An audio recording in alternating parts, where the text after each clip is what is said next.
captain used to say to me, tea on the hour every hour.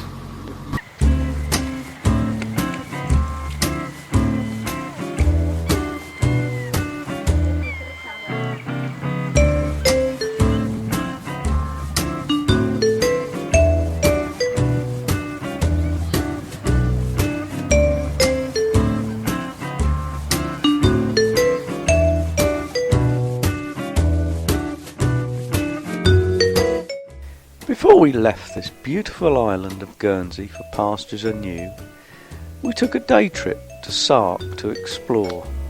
And there we are.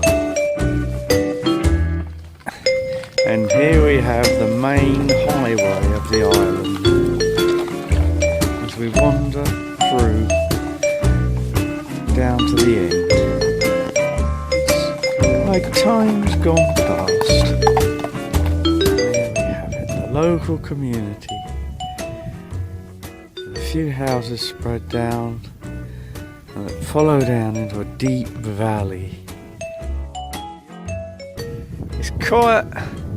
You might get the odd tractor looming round the next bend, but no vehicles at all.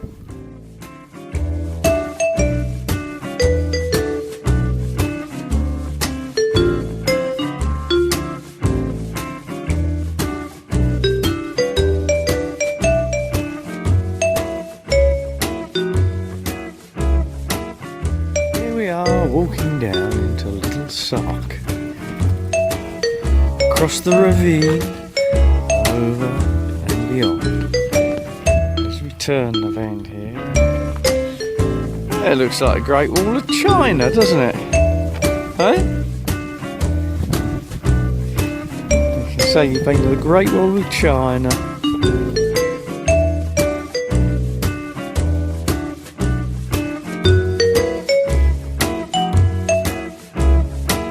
And look at that down there.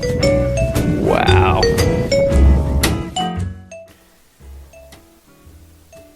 Finally, after Elaine had returned to the UK on the ferry, it was time for me to leave for St Helier in Jersey, where my mate Phil would join me for the continuation of the trip.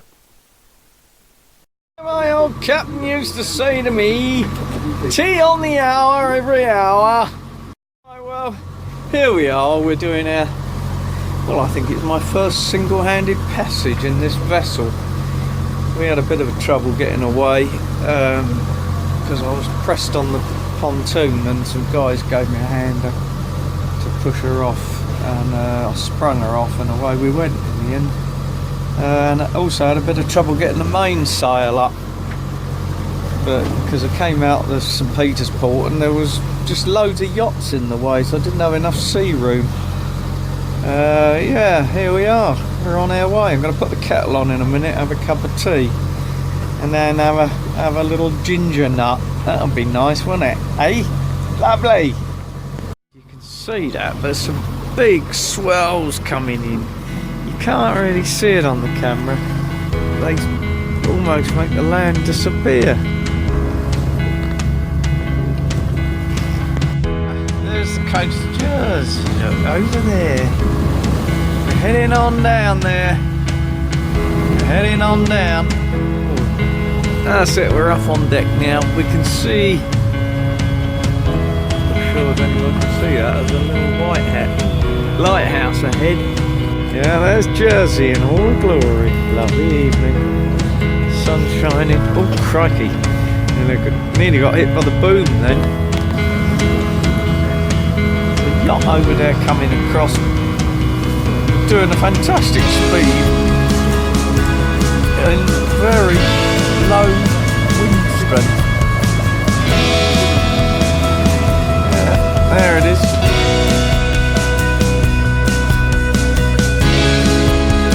I think I'm having a condor moment.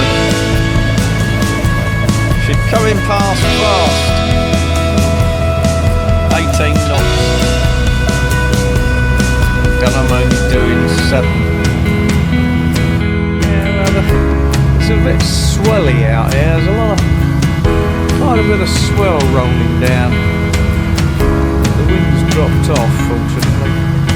We've got to get round the back of in the Western Passage into St Helier. But we'll have a cup of tea first. And a ginger nut. Lovely. We're heading for West Rock now. There's a shallow area just ahead. Yeah, it's shown on the chart plotter. Well, we're coming into St Helier up here, and it's all a bit dodgy because the tide's taken us down here at 7 knots nearly. There's the scenery. Look at that. Hey? Wonderful. But we've got to navigate this old girlie.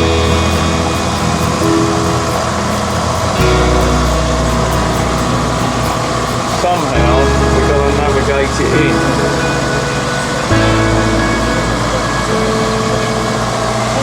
So let's hope that we can get it right. That's the view ahead. That's where we're going. In there. Somewhere in there. It's all unknown territory.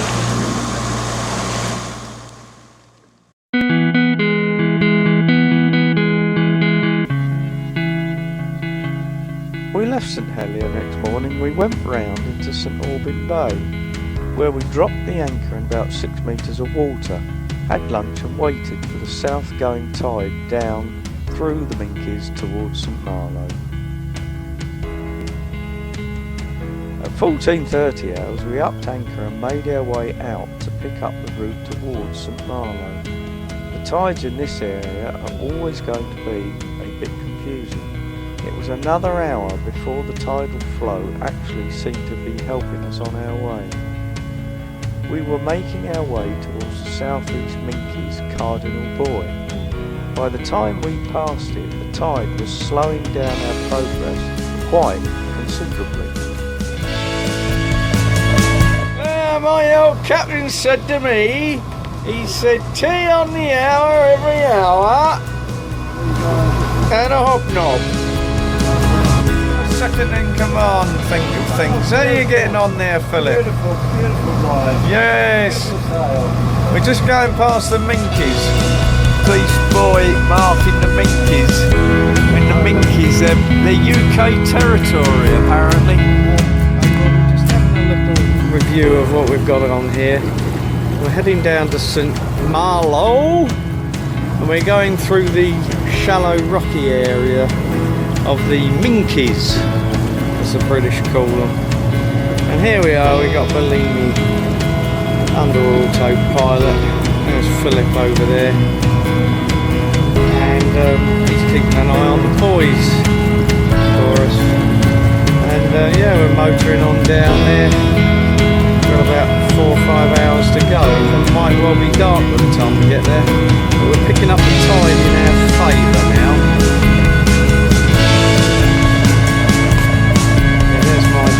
Tide on the back. It's quite convenient really, being able to roll that up and tying it up against that back gantry system there. There's the outboard. And there's that Zodiac life raft. Had to take a mortgage out for that. It was so expensive, that. So expensive. Really forgot. Let's have a look at that mainsail.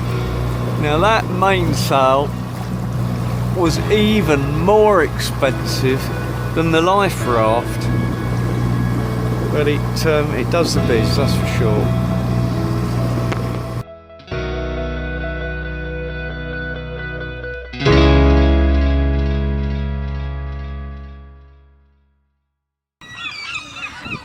Here we are, we're in St Malo. Seagulls and all. Bellini's over there somewhere. It was well into sunset when we arrived at the entrance to St. Malo, Le Grand Jardin Rocks. Anyway, with the aid of the chart plotter, we made it in, and was completely dark when we finally arrived in the main entrance channel. We tied up in the harbour to a large 55-foot Beneteau yacht with a young family living on board.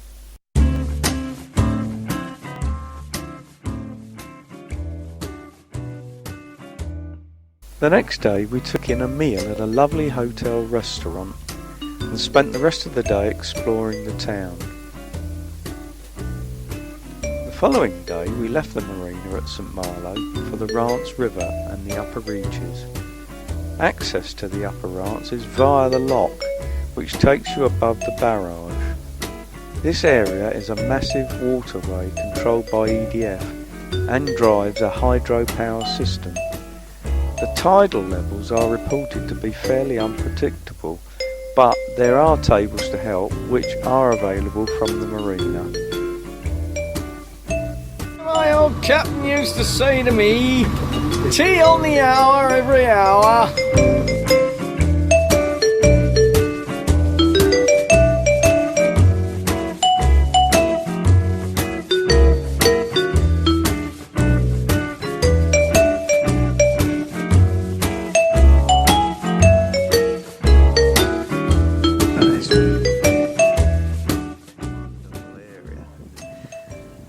Beautiful. There we go. We've just come through the tidal barrage at St. Malo and we're up at the upper reaches of the Rance. It's quite a large inland area and we're sailing. We're sailing, no engine. And Mr. Quirk there is actually steering the boat. And we're going to go through port and starboard side.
We ventured as far as we could before we realised that the water was dropping rapidly, and eventually just made it inside the sill at Plouay Marina.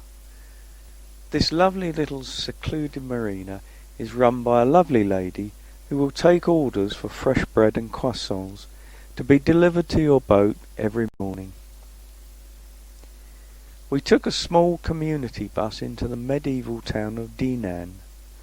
The waterfront here is beautiful, and it was a shame we couldn't navigate all the way there.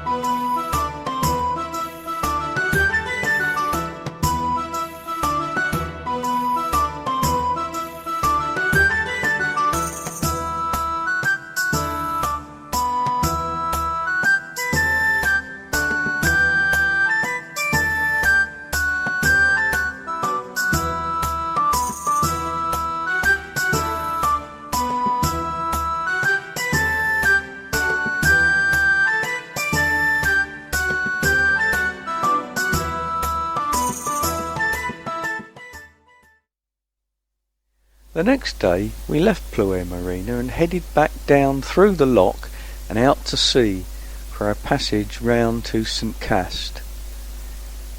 We arrived in St Cast in time to moor up and have a shower and head out for dinner in the evening.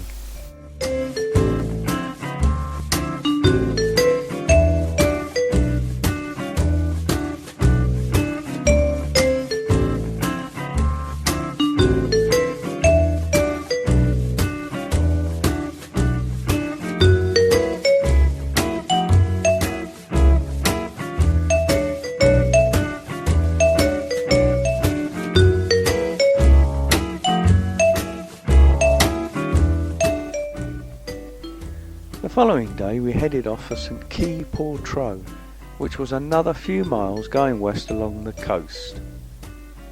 It was then on to Le Tréguier on the river La Jaudie. This was to be our most westerly port, and from there we headed back to Guernsey, where Martin would be waiting for our arrival.